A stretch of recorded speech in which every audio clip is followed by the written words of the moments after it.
అటు చూడు.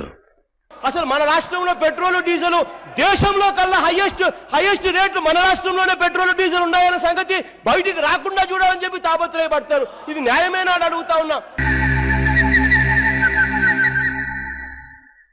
అటు చూడు బే.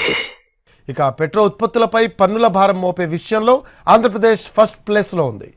పెట్రోల్ ఉత్పత్తులపై ధరాభారం మోపడంలో ఆంధ్రప్రదేశ్ ఫస్ట్ ప్లేస్ లో ఉంది. లీటర్ పెట్రోల్ ధర ₹109.87, డీజిల్ ధర ₹97.60. పెట్రోల్ డీజిల్ రేట్లు బాదుడే బాదుడు. అన్న రూల్స్ పెడతారు, ఆయన ఫాలో అవ్వరు, కానీ మనం ఫాలో అవ్వాలి.